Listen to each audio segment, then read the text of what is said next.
وجودكم معانا وسمعوا المحاضرات الوقت الطويل قوي ده.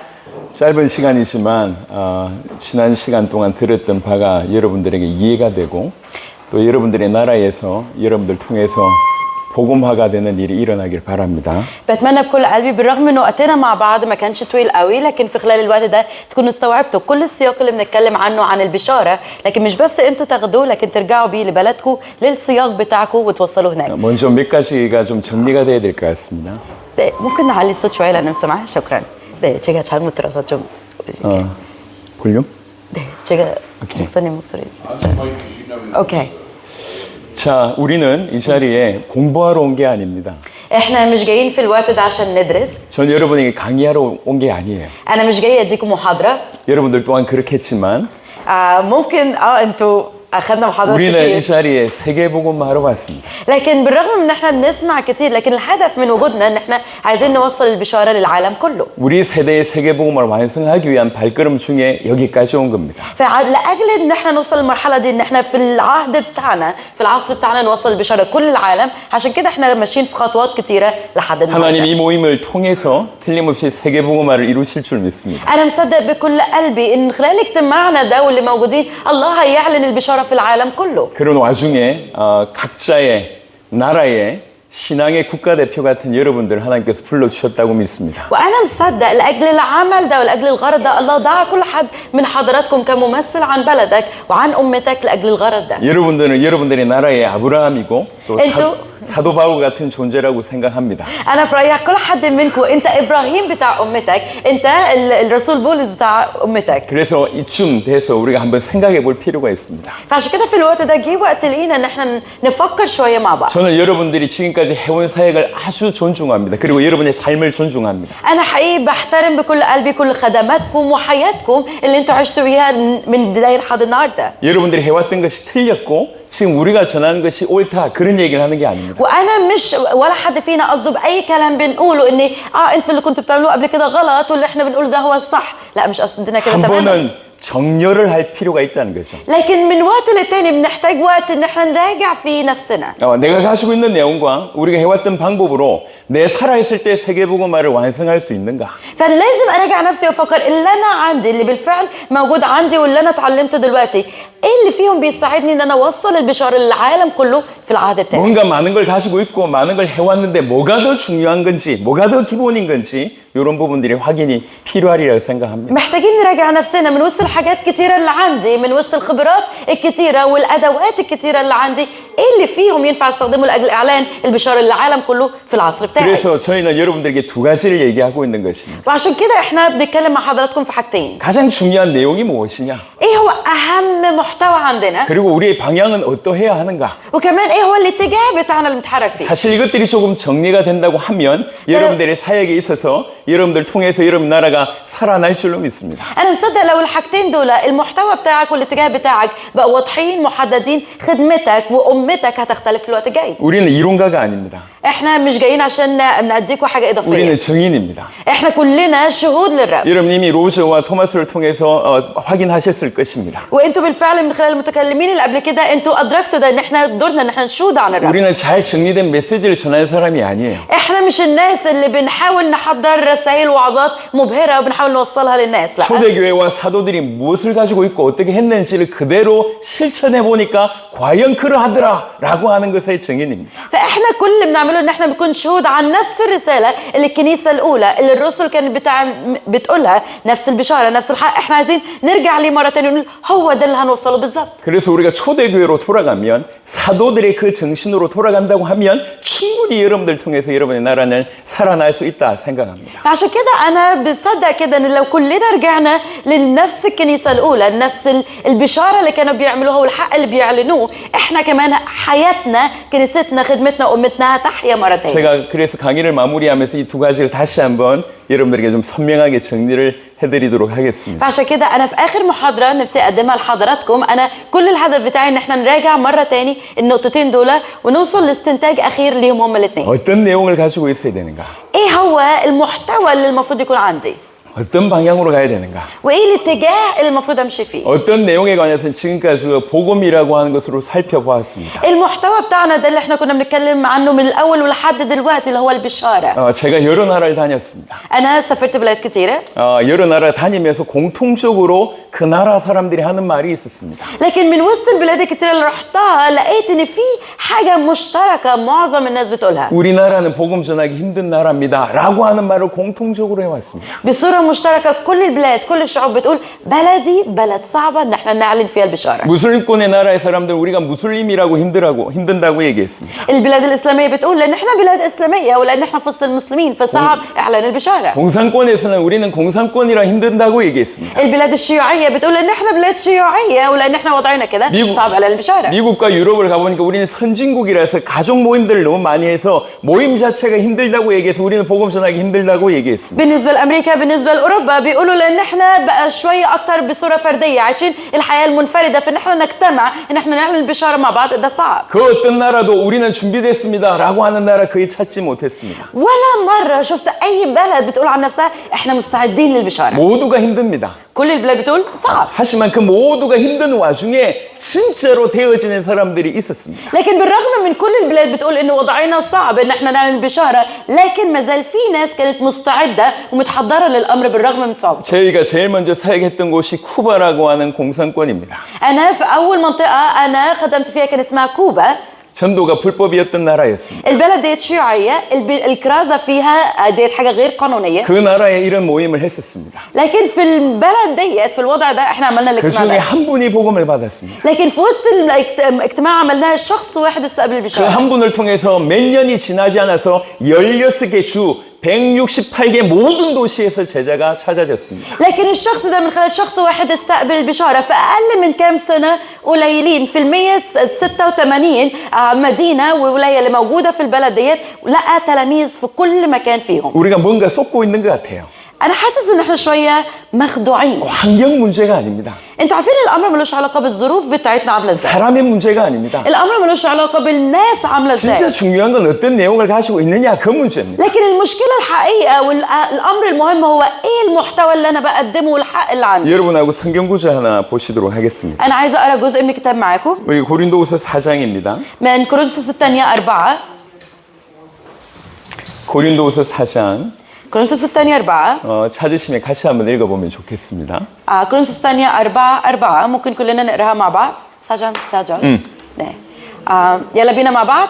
الذي فيهم إله هذا الدهر قد أعمى أذهان غير المؤمنين لئلا تضيء لهم إنارة إنجيل مجد المسيح الذي هو صورة الله. 분명히 모든 지역과 모든 나라의 사단은 활동하고 있습니다. في كل البلاد في كل المناطق إبليس بيشتغل. 그 사단은 많은 것을 하지만 가장 결정적으로 하는 것이 바로 이 부분입니다.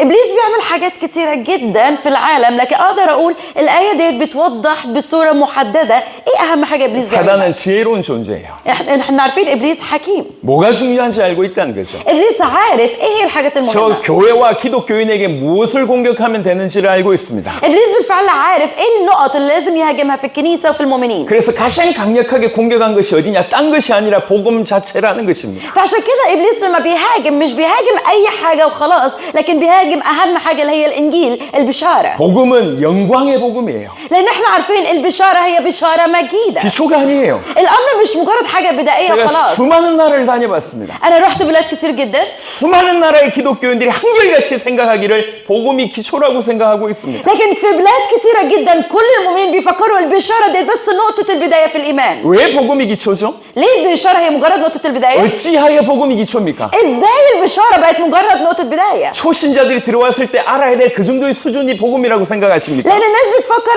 أي حد بيعرف الرب يسوع في أول مرحلة أول خطوة بس يعرف البشارة وخلاص. 제가 깜짝 놀랐어요. أنتوا عارفين لما سمعت الكلام ده 브라질을 가봐도 복음이 기초라고 생각하고 حتى لما رحت البرازيل بيقولوا هناك البشارة ديت نقطة البداية. 미국을 가봐도 복음이 기초라고 لما رحت 생각하고 لأمريكا قالوا البشارة نقطة البداية. 선진국을 가봐도 복음이 기초라고 حتى 생각하고 لما رحت للبلاد تاني مختلفة كلهم بيقولوا البشارة نقطة 심지어 البداية. 예수님 때문에 여러분들 예수님 믿는 것 때문에 목숨 걸고 있지 않습니까? 수많은 이 아랍권 안에 수많은 모슬림권 안에 어렵게 예수 믿는 사람들조차 복음을 기초라고 생각하고 있다는 거예요. حتى حضراتكم انتم في وسط العالم الاسلامي، انتم المؤمنين بالرب يسوع، في ايمانكم في المكان ده انتم بتقدموا حياتكم، بتخاطروا بحياتكم لاجل الايمان، لكن بالرغم من كده ما زال بتعتقدوا ان الانجيل والبشاره مجرد نقطه بدايه في العلاقه مع الله. 교회 내에 치유 메시지가 인기가 많아요. انتوا عارفين في كتير رسائل مشهوره في وسط الكنيسه. 축복의 메시지가 인기가 많습니다. رسائل البركه والشفاء مشهوره في 성공의 الكنيسه. 메시지가 인기 많습니다. الرسائل اللي علاقه بالنجاح مشهوره في 권위 있는 الكنيسه. 신학자에 대한 얘기가 교회 강단을 가득 채우고 있습니다. كمان لما نتكلم عن اللاهوت والعلوم والدراسات والتفسيرات مشهوره في 여러분 الكنيسه. 잘 생각해 보세요. لكن فكروا معايا 이것이 كويس. 성령의 역사인가? هل كل ده هو عمل الروح القدس؟ 교회의 복음을 기초라고 만들고 다른 모든 것들이 교회 강단을 채우는 게 성령의 역사라고 생각하십니까? هل انتم شايفين ان عمل الروح القدس مجرد ان هو بدأ الكنيسة ادى البشارة بصورة مبدئية وخلاص انتهى الموضوع؟ 여러분 첫 시간에 강의를 들으셨습니다. احنا سمعنا اول محاضرة في اول يوم خالص. 갈라디아 고린도 교회가 동일하게 예수님 십자가 이후에 30년이 지나지 않았는데 그때부터 이미 다른 복음이 존재했어요.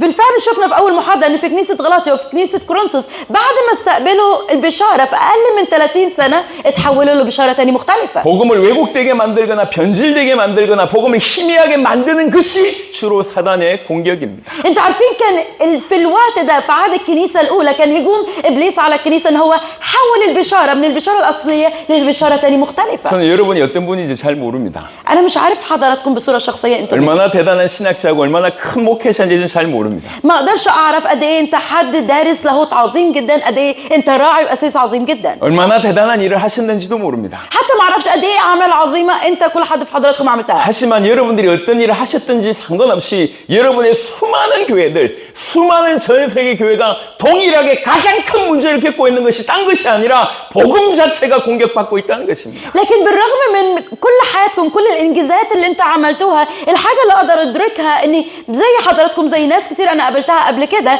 دايما مشكلتنا الاساسيه واكبر هجوم علينا من ابليس ان احنا شايفين البشاره مجرد نقطه بدايه، مجرد حاجه فرعيه موجوده في ايماننا. 여러분 어땠습니까? انتوا ايه رايكم؟ 여러분의 교회는 어땠습니까? ايه وضع كنيستك؟ 이미 2000년 전부터 사단은 교회의 복음을 가리는 다른 복음의 씨앗을 뿌려왔습니다. هل انتوا شايفين ان ابليس بالفعل في وسط الكنيسه على مدار ال 2000 سنه ديت بالفعل زرع بذار مختلفه، بذار غير البشاره الاصليه؟ 2000년이 지난 지금 여러분의 교회들은 안녕하십니까? هل انتوا كنيستكم الموجوده في الوقت الحالي بعد 2000 سنه هي في حاله امان من هجوم ابليس ده؟ 성경을 복음을 영광의 복음이라고 얘기했습니다. الكتاب بيعلن كده ان البشاره هي بشاره انجيل مجد المسيح. 우리는 복음을 그렇게 대해야 되는 것입니다. فاحنا لما نتعامل مع الانجيل مع بشاره المسيح لازم نتعامل معاه على انها مجيده. 영광의 복음인데 그리스도의 영광의 복음이라고 되어 있습니다. هنا بيتكلم هي انجيل مجيد لكن كمان انجيل مجد المسيح. 근데 사단이 하는 일이 뭐냐? 그리스도의 영광의 복음의 광채 그 빛을 가린다는 얘기입니다. لكن اللي بيعمله ابليس بيعلن كده في الايه ديت ان هو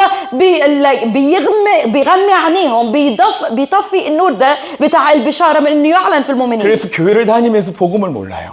فللاسف حتى لما بنروح الكنيسه لان ابليس هاجم بالطريقه ديت احنا مش عارفين البشاره. 이런 일이 일어나고 있습니다. وده اللي بيحصل في وقتنا 여러분 الحالي. 전 세계 수많은 기독교인들을 제가 만나봤습니다. انا قابلت اعداد لا تحصى من مسيحيين على العالم كله. 그리스도가 무슨 뜻인지를 몰라요. ناس كتير في المسيحيين مش عارفه يعني ايه المسيح. 저는 그들의 어떤 지식을 얘기하는 게 아니에요. انا مش بتكلم عن معرفه عن معلومات. 그리스도가 무슨 뜻인지 모른다는 얘기는 그리스도께서 우리를 위해서 무슨 일을 하셨는지를 모른다는 얘기입니다. لكن انا قصدي هنا مش معلومات هم عارفين يعني ايه المسيح، لكن انا بتكلم عن انا مش عارف يعني ايه المسيح، انا مش عارف هو عمل ايه عشاني. 예수라는 이름은 알고 성경을 통해서 예수님 무슨 일을 하셨는지를 알지만 정작 그분이 도대체 누구신지 예수가 그리스도라고 하는 사실을 모른다는 얘기입니다. ما هم عارفين اسم يسوع، عارفين الاسم الموجود في الكتاب المقدس، لكن معنى ان انا مش عارف اسم المسيح ومعناه انا مش عارف هو اساسا مين وهو عمل ايه عشاني. 브라질에 갔을 때입니다. لما رحت البرازيل 목사님을 만났습니다. اتقابلت مع حد اسيس هناك 저희가 왜 왔는지를 설명드렸습니다. وشرحت للاسيس ده احنا ليه موجودين هنا. 이 목사님이 아주 자신 있게 얘기했습니다. وفي الوقت ده الاسيس بكل ثقه كده قال لي 우리 교회 성도들은 복음을 잘한다. 안다는 거예요. احنا كنيستنا المؤمنين عندنا عارفين البشاره كويس. 자기가 복음의 메시지를 전했기 때문에 잘한다는 거예요. لان انا كاسيس انا وصلت لهم بشاره الانجيل بصوره واضحه ومحدده فهم عارفينها 그래서 كويس. 강의를 시작하기 전에 A4 용지를 다 나눠드렸습니다. فعشان كده بدينا ان احنا نوزع ورقه كده على كل الحاضرين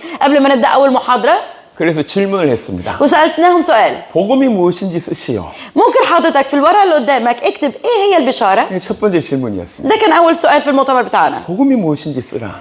لو سمحت اكتب في الورقه اللي قدامك ايه هي البشاره. 두 번째, والسؤال الثاني 그리스도가 무슨 뜻인지 쓰세요. ممكن تكتب عندك في الورقه يعني ايه المسيح. 거기 앉아있는 사람들 중에 단 한 명도 정확하게 쓰지 못했습니다. ولا واحد من الموجودين في المؤتمر قدر يجاوب الاجابه الصح. 심지어 어떤 젊은 친구는 중간에 핸드폰 켜놓고 컨닝을 했는데도 불구하고 틀린 답을 썼어요. لا وكمان حصل ان حد من الشباب اللي كان موجودين بيدور على الاجابه على الموبايل بتاعه ودور كتير وبرضه جاوب اجابه غلط. 저는 지금 그리스도인들이 지식이 모자란다 그 얘기를 하는 게 아니에요. انا مش بتكلم من المسيحيين معرفتهم قليله. 교회 안에 사단이 교회 안에 공격을 해서 복음을 가리고 있다는 얘기를 지금 하고 있는 لكن 거죠. اللي انا بقوله دلوقتي ان جوه الكنيسه ابليس بيهاجم الكنيسه وبيعمي عيون الكنيسه عن الانجيل الحقيقي. 우리 목회자들과 선교사님들은 방법에 관심이 많습니다. كتير كأسس وكمرسلين بنكون مهتمين كتير بالوسائل بالطرق اللي بنستخدمها. 전략에 굉장히 관심이 많습니다. مهتمين كتير بالاستراتيجيات بتاعتنا. 여러분 사도행전을 잘 보시기 바랍니다. لكن بتمنى انكم تقروا اعمال الرسل كويس. 전략에 대한 메시지가 별로 없습니다. اعمال الرسل مش بيتكلم عن استراتيجيتك ايه في الخدمه. 더 중요한 건 뭘 믿었고 뭘 전했느냐 요 얘기가 사도행전에 가득 차 있습니다. لكن اكتر حاجه مليان بيها سفر اعمال القدس هم مؤمن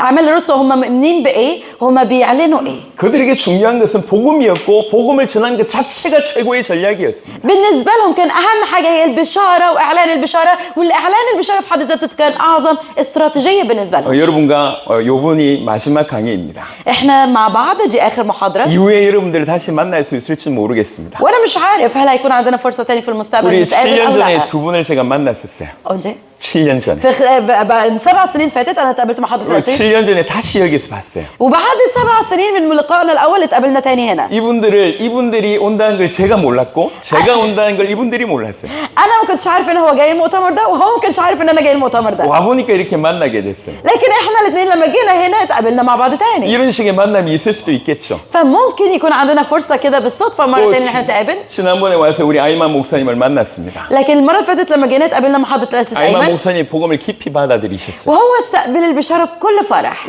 이분이 확실하게 복음을 받았다고 하는 것들이 믿어지니까 لان انا كنت واثق ومتاكد هو استقبل البشاره بفرح بصوره كامله. 계속 여러 번 이 나라를 들어오게 되었습니다. ولان هو استقبلها بفرح احنا قدرنا ندخل لبلدكم كتير. 저는 여러분들 중에도 그런 사람들이 있었으면 좋겠습니다. وانا بتمنى ان زي حضره الاسيس ايمن يكون من حضراتكم ناس عندهم نفس القلب. 튀르키예에 들어와 달라고 요청을 해왔습니다. احنا جالنا طلب ان احنا نروح لحد تركيا عشان نخدم هناك. 들어가겠습니다. امين هنروح عندكم. 팔레스타인이 요청했습니다. كمان بفلسطين قالوا لنا تعالوا. امين 들어가겠습니다. هنيجي عندكم. 여러분들이 복음을 받고 لما انتوا تستقبلوا البشاره 여러분들이 나라를 살릴 수 있다고 정말로 여러분이 믿으시고 ولما انتوا تصدقوا وتكون عندكم يقين ان انا هاحيي بلدي مره ثانيه. 여러분이 이 복음으로 여러분이 나라를 살린다고 얘기할 때 لما انتوا تعلنوا انا بالبشاره انا هجيب الحياه لبلدي. 우리는 얼마든지 합력할 마음이 있습니다. احنا بكل قلب مفتوح مستعدين نتحد معاكم ونتعاون معاكم باي صوره 우리는 كانت. 조직이 아니에요. احنا ما عندناش اي منظمه او تفاصيل كتير. 단체가 아닙니다. احنا مش منظمه احنا مش مجموعه وخلاص. 정말로 내 살아있을 때 세계복음을 끝내고 싶은 사람들입니다. احنا مجرد مجموعه من الناس كل قلبنا يا رب نفسنا في الوقت ده في حياتنا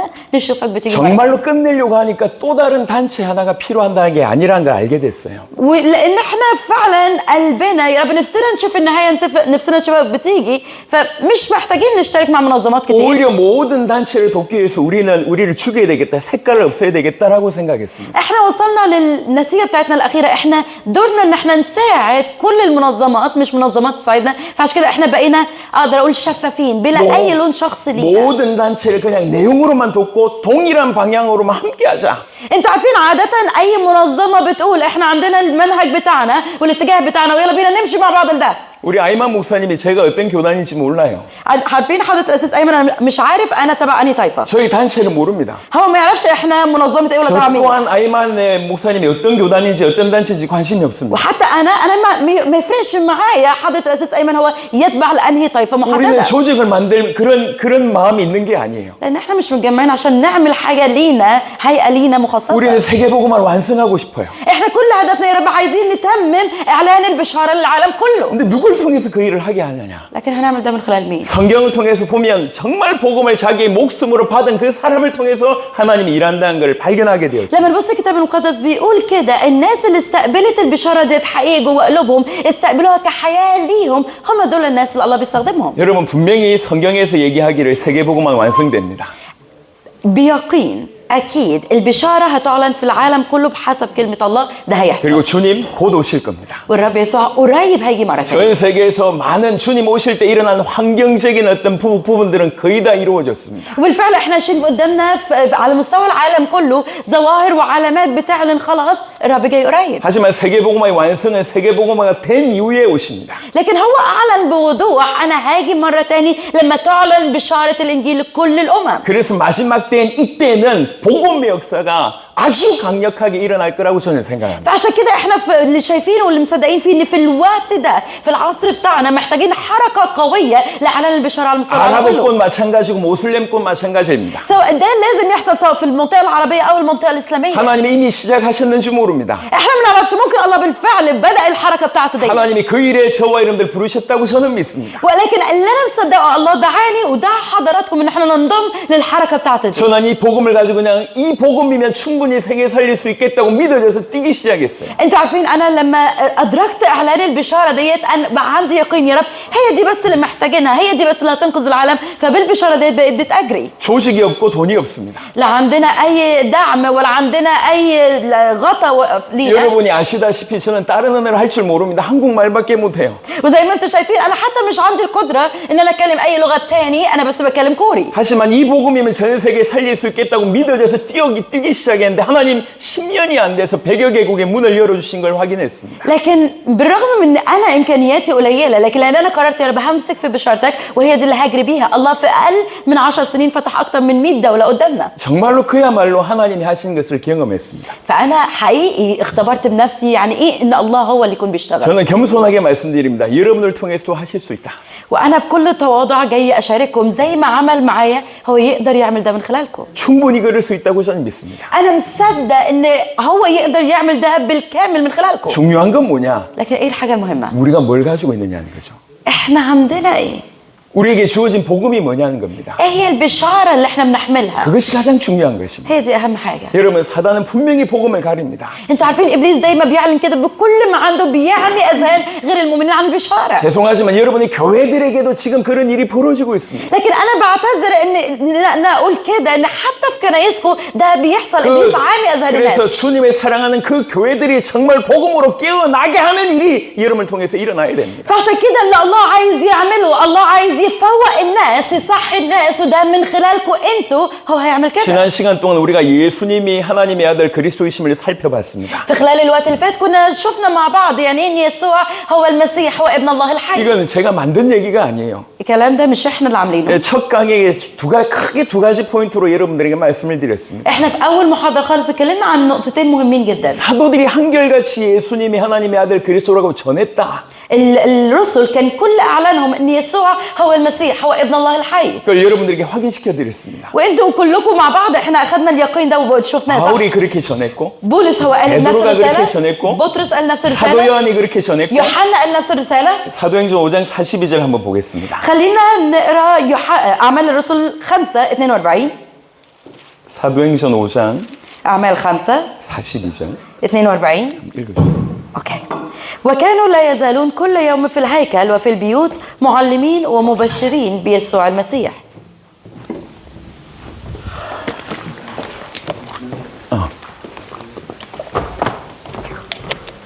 읽어주세요. ده القصه. 다 같이. ممكن نقرا كلنا مع بعض 1 2 3. وكانوا لا يزالون كل يوم في الهيكل وفي البيوت معلمين ومبشرين بيسوع المسيح. 여러분 이게 사도들이 한 거예요. ده كان اللي بيعمله الرسل. 여러분 우리 주변에 훌륭한 사람이 한 얘기가 아니라 사도들이 한 겁니다. أنا مش بتكلم عن حتى عظيم في وقتنا الحالي كان بيعمل كذا وبيعمل كذا، لا الرسل نفسهم ديت كانت خدمتهم. 그리고 사도들 중에 한두 명인 게 한 게 아니라 모든 사도들이 이렇게 얘기했습니다. وكمان مش رسول ولا اثنين من وسط الرسل، لا كلهم كانوا كل يوم بيعملوا كده. ده 여러분 كلام 이게 الكتاب. 목회자의 기준이에요. انتوا عارفين ده المقياس بتاعنا دينا 이게 كرعاة 이게 선교사의 기준이에요. ده المقياس بتاعنا كمرسلين. 이게 사역자의 기준이에요. هو ده المقياس بتاعنا كخدام. 그냥 그렇게 했다는 얘기가 아니라 그렇게 할 수밖에 없도록 그들의 마음이 예수가 그리스도라고 한 복음으로 불탔다는 얘기입니다. هم ما كانش بيعملوا ده كده كحاجة عرضية أو حاجة مؤقتة، لكن طول اليوم كل يوم ده اللي كان بيعملوه. ما عندناش حاجة نعملها غير ان احنا نعلن ان يسوع هو المسيح. 입만 열면 이 얘기밖에 할 수가 없는 거죠. فهم وصلوا المرحلة ديت الطريقة الوحيدة لينا. 어떤 상황만 주어지면 예수님이 하나님의 아들 그리스도라고 전했다는 얘기예요. فكل اللي كانوا بيعملوا بيعلنوا ان يسوع هو المسيح هو ابن 저는 الله. 여러분들이 전부 다 이렇게 되길 바랍니다. وانا بصلي ان كلكم يكون ده دايما اعلانكم طول 여러분 الوقت. 아랍에 다른 것이 필요하다 생각하십니까? هل انتم مفكرين ان العرب محتاجين بشارة تانية 여러분의 مختلفة؟ 교회에 돈이 필요하다고 هل انت 생각하십니까? مفكر ان كنيستك محتاجة فلوس؟ 그 따라오는 부가적인 얘기예요. انتوا عارفين الكلام ده كله ديت كلام وافكار ارضية. 진짜 사람을 살리는 것은 복음밖에 없습니다. الحاجة الوحيدة اللي فعلا تقدر تنقذ الناس هي البشارة. 예수님이 전해져야 돼요. لازم نعلن ونوصل يسوع 더 للناس. 정확하게는 예수님이 누구인지가 전해져야 됩니다. لكن بصورة محددة وواضحة لازم نعلن مين هو 그러려고 يسوع. 하면 전달자가 중요한 거예요. وعشان كده الشخص اللي بيوصل الرسالة مهم جدا. 지식이 아니라 가슴으로 전할 수 있는 전달자가 중요합니다. الشخص اللي بيوصل مش محتاج يوصل معلومات، لكن محتاج يوصل شهادة حقيقية 이게 قلبية. 사도들의 모습이었습니다. وهو ده كان وضع الرسول. 여러분 내 나라 어떻게 살릴까?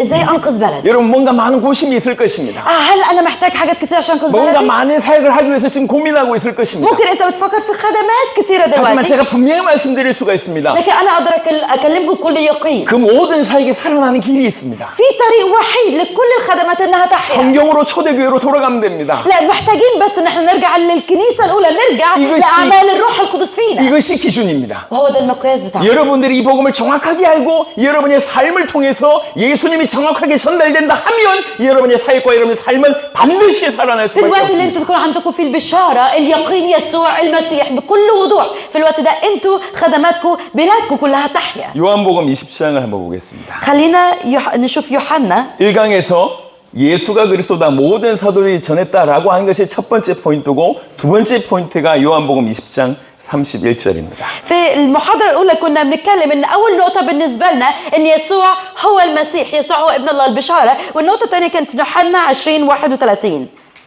다 같이 한번 ممكن نقراها مع بعض. يوحنا 20:31. اوكي. واما هذه فقد كتبت لتؤمنوا ان يسوع هو المسيح ابن الله ولكي تكون لكم اذ امنتم حياه باسمه.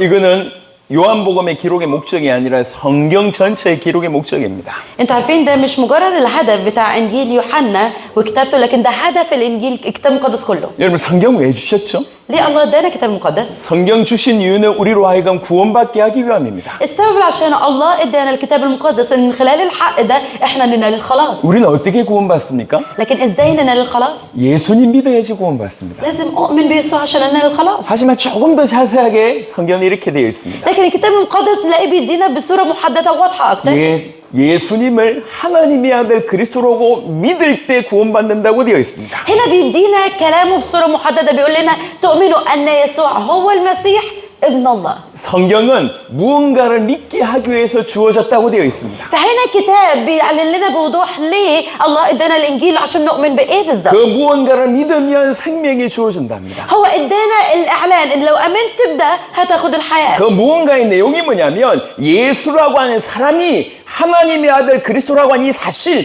이거 믿게 하기 위해서 성경이 기록됐다고 되어 있습니다. فهنا بيقول لي ايه المحتوى والسياق اللي انا المفروض اؤمن بيه. بيقول لي كده انك محتاج انك تؤمن ان الشخص اللي اسمه يسوع هو ده المسيح وهو ده ابن الله. ده اللي انت محتاج تؤمن بيه. 그래서 성경을 정확하게 읽으면 예수님이 하나님의 아들 그리스도구나라고 답이 나와야 된다는 얘기죠. فعشان كده لازم دايما الاستنتاج بتاعنا لما نقرا كلمه الله ان احنا نوصل للحق ده ان يسوع هو المسيح هو ابن الله. 사도들이 전했던 삶이 사도행전 5장 42절이고 성경의 기록의 목적이 요한복음 20장 31절입니다. يوحنا لما شفنا في يوحنا 5:42 ده كان طريقة الحياة بتاعة الرسل ازاي كان بيحيوا وبيعيشوا. هنا في الآية دي بيوضح لنا ايه هي البشارة الحقيقية المفروض نحيا ونؤمن بيها. 성경의 기록의 목적과 초대교회가 전했고 믿었던 내용이 동일하게 예수님이 하나님의 아들 그리스도라고 하는 내용이었습니다. فلما نبص ان السياق الاصلي اللي الكتاب بيعلنه ان يسوع المسيح هو ابن الله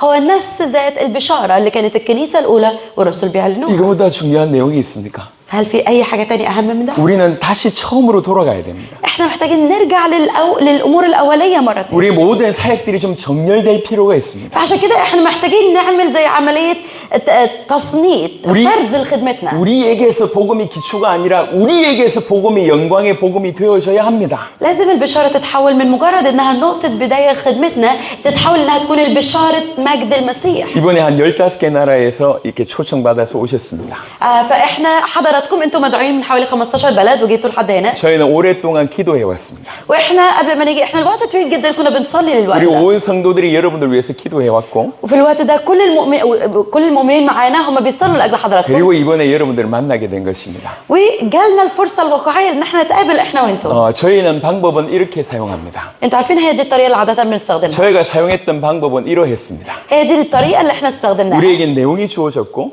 الله ادانا المحتوى. 이 내용으로 어떻게 세계복음화를 할까? طب المحتوى ده ازاي هناخده ونعلن بيه البشاره على مستوى العالم كله؟ 그 방법이 마태복음 28장이었습니다. فالطريقه بتاعتنا كانت في متى 28. 모든 민족으로 제자를 삼아라.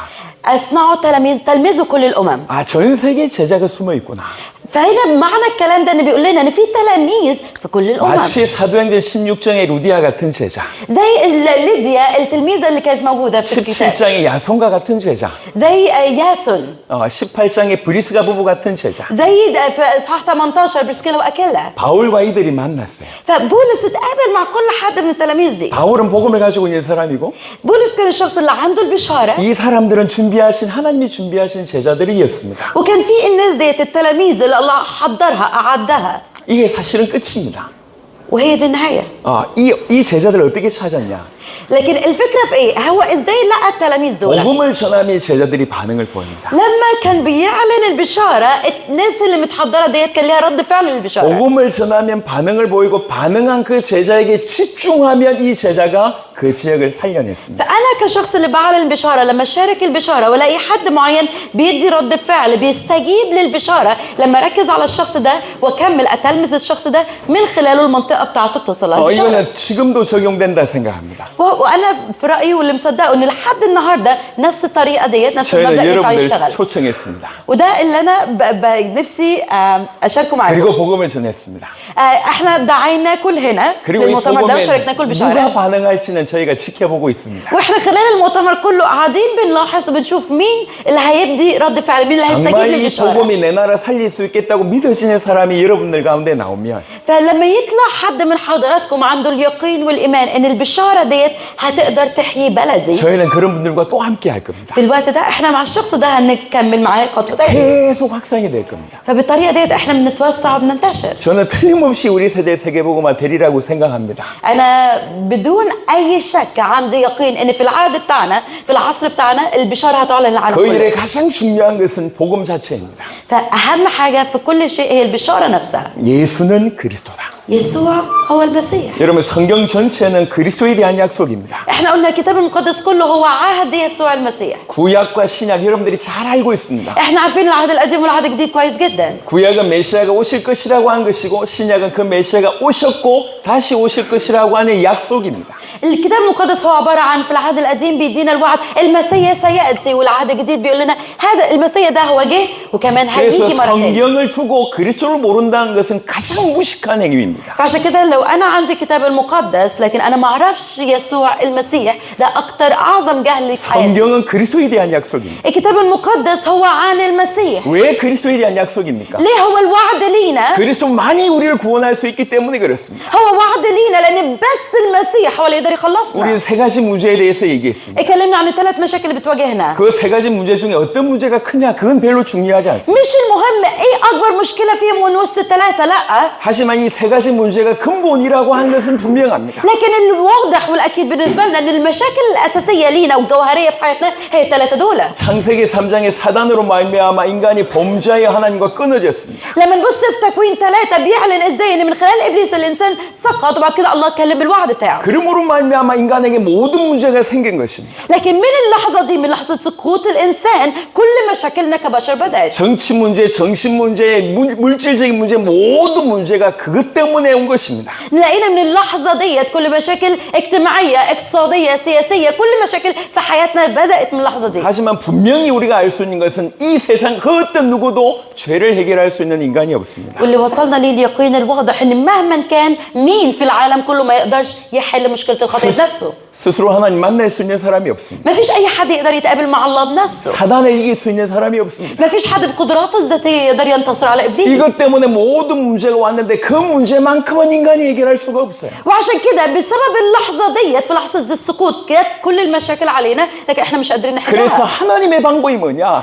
인간을 구원하고자 하는 하나님의 방법이 그게 메시아 그리스도라고 하는 것입니다. فعشان كده الله بنفسه هو لقى طريقه لينا كبشر، طريقه لانقاذنا من المشاكل ديت، وهي كانت المسيح. 그리스도만이 우리를 구원할 수 있는 구원자입니다. بس المسيح هو المخلص، هو اللي يقدر يحل مشاكلنا. 사실 전 세계 종교는 누가 구원자냐라고 하는 것의 전쟁 아닙니까? انتوا عارفين العالم كله هو بيتصارع، الديانات العالم بتتصارع على مين هو المخلص. 오직 메시아만 구원자입니다. لكن المخلص الوحيد هو المسيح. 근데 누가 메시아냔 말이에요. لكن مين هو المسيح ده؟ 이스라엘 백성들은 적어도 몇 천 년간 메시아를 기다리고 있었습니다. شعب إسرائيل كان لآلاف من السنين منتظر المسيح الآتي. 그러다가 예수님이 나타나신 거예요. لكن بعد كده فعلا يسوع جه 그 وظهر في 예수님의 وسطهم. 삶과 그분의 부활, 십자가와 부활을 목도하면서 이분이 우리가 그토록 기다리던 메시아였구나라고 깨닫게 된 것입니다. فبعد كده، بعد ما الرب يسوع جه وعاش حياته ومات وقام وصعد للسماء، من خلال ده كله بعد كده الشعب أدرك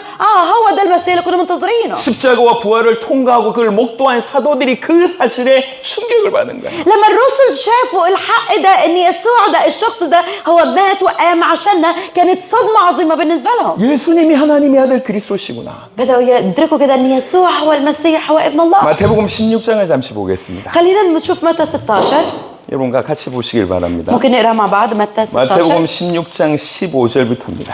من اول آية 15 18절까지 19절까지 لحد من 15 ل 19. 마태복음 16장 15절 19절까지. 예, 예. اوكي. 같이 읽는 거예요. 예. طيب ممكن نقرا كلنا مع بعض. قال لهم: وأنتم من تقولون إني أنا؟ فأجاب سمعان بطرس وقال: أنت هو المسيح ابن الله الحي. فأجاب يسوع وقال له: طوبى لك يا سمعان بن يونا، إن لحما ودما لم يعلن لك، لكن أبي الذي في السماوات. وأنا أقول لك أيضا: أنت بطرس، وعلى هذه الصخرة أبني كنيستي، وأبواب الجحيم لن تقوى عليها. وأعطيك مفاتيح ملكوت السماوات، فكل ما تربطه على الأرض يكون مربوطا في السماوات، وكل ما تحله على الأرض يكون محلولا في السماوات. آمين. 여러분 베드로가 주는 그리스도시요 살아계신 하나님의 아들이라고 고백했습니다. بطرس اعترف: أنت يسوع المسيح ابن الله الحي. 여러분 성경을 조금 보신 분들은 알겠지만 예수님 공생애 때 사도들은 거의 다 칭찬 대신에 욕을 들었어요. 잘못한 것 때문에 야단을 들었다고 예수님에게서 다시. 사도들이 예수님을 따라다닐 때 대부분 야단을 들었어요. 칭찬 들었던 기억이 별로 없어요. 네. طيب ممكن الدارسين في الكتاب المقدس هيكونوا عارفين الحقيقه دي كويس، ان التلاميذ وهم ماشيين مع الرب يسوع كان في اوقات كتير بيوبخهم، كان توبيخه كتير اكتر من مدحه ليهم. 근데 정말로 놀라면서 기뻐하면서 칭찬했던 장면이 이 장면이에요. لكن نلاقي هنا في الجزء ده من اكتر اللحظات اللي فيها يسوع وهو فرحان بيمدح بطرس. 예수님 당신이 그리스도시고 하나님의 아들입니다라고 고백했어요. هنا بطرس اعترف: انت يسوع المسيح، انت ابن الله الحي. 17절에 보시면요. لما نبص في آية 17 예수님이 이게 글 이면에 보면 예수님이 너무 놀라고 한편으로는 감사한 거예요. لما يسوع سمع كلام بطرس الشهادة بتاعته زي أكنه كان فرحان، كان مبسوط بده. 네가 어떻게 이걸 알았냐? ازاي عرفت ده؟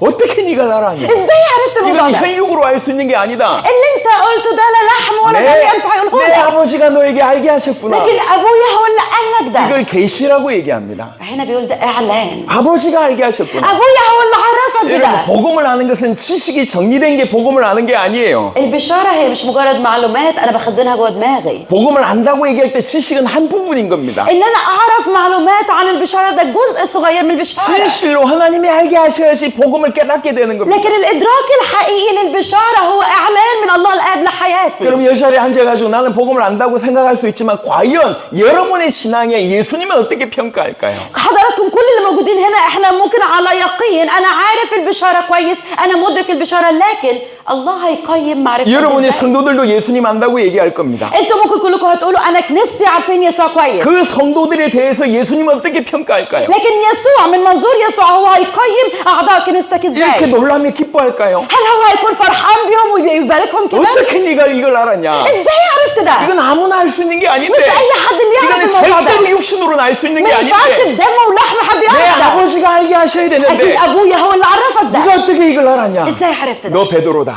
انت بطرس. 너 반석 위에 내가 내 교회를 세우겠다. انت الصخره اللي عليها انا هبني كنيستي. 그러면서 그냥 축복을 쏟아부어 주시는 것이. وبعد كده الله بدأ ان يفيض ببركات على 여러분 بطرس. 복음을 하는 것이 이와 같습니다. انتوا عارفين هي ديت البشاره زي البذره. 요한복음 11장에는 똑같은 고백을 한 사람이 한 명 등장합니다. لما نبص في يوحنا 11 نلاقي في حد تاني قال نفس الاعتراف ده. 요한복음 11장 نعم يا جاي. 27절요. يوحنا 11 27 الجاية. قالت ممكن مع بعض نقرا 1 2 3. قالت له نعم يا سيد أنا قد آمنت أنك أنت المسيح ابن الله الآتي إلى العالم. 28절 보여주세요. كمان ممكن آية 28. ولما قالت هذا مضت ودعت مريم أختها سرا قائلة المعلم قد حضر وهو يدعوك. 27절은 마르다가 고백한 말입니다. لما نبص في 27 ده الاعتراف بتاع مرسى. 그 마르다의 고백에 예수님은 아무 말을 안 하십니다. لما مرسى قالت الاعتراف ده الرب يسوع ما ردش ولا أي حاجة. 단지 지식이라고 하는 사실을 알고 있기 때문에 ليه؟ لأن هي كانت مجرد عارفة معلومات. 똑같은 얘기를 했어요. هي قالت نفس الكلام. 주님 당신은 그리스도십니다. 하나님의 아들입니다. 똑같은 말을 هي 했어요. قالت نفس اعتراف بطرس أنت المسيح ابن الله. 하지만 베드로의 말에는 예수님께서 너무나 충격받으시고 너무나 좋아하셔서 축복하신 반면에 마르다에 대한 얘기는 아무 대답을 안 하셨어요. لكن نلاقي النقيض ما بين رد فعل بطرس الرب يسوع باركه وكان فرحان جدا باعترافه لكن لما مرسى قالت نفس الكلام ما كانش في أي رد فعل. 이 차이예요. هو ده الفرق. 저는 우리 모든 사람들이 우리 교회 모든 교인들이 딴 것이 아니라 마태복음 16장 16절과 같은 신앙으로 서게 되길 바랍니다. أنا حقيقي بتمنى لنفسي ولينا ولكل أعضاء كنيستنا مش عايز أي حاجة تاني غير يكون عندنا اعتراف متى 16. 조금만 머리로 집중하는 사람은 이 강의를 들으면 한두 시간이면 예수가 그리스도라고 하는 지식으로는 정리될 수 있습니다. انتوا عارفين اي حد عنده قدرات عقليه شويه او ذكي شويه سمع المحاضرات ديت ساعه ساعتين هيوصل للاستنتاج ده ان يسوع هو المسيح وابن الله. 하지만 지식을 가지고 있다고 해서 그게 믿는 게 아니에요. لكن الايمان مش مجرد معلومات. 예수님이 하나님이 그들에게 알게 하셔서 참으로 놀랍게 예수가 그리스도라고 하는 복음이 이토록 놀라운 것이구나라고 깨달아질 때 그건 하나님이 계시하시고 لكن البشاره الحقيقيه والايمان الحقيقي هو اعلان من الله الاب لحياتي ان انا ادرك ان يسوع هو المسيح وابن الله الحي. 여러분 초대교회를 한번 생각해 보세요. خلينا نفكر مع بعض في الكنيسه الاولى. 초대교회는 겉으로는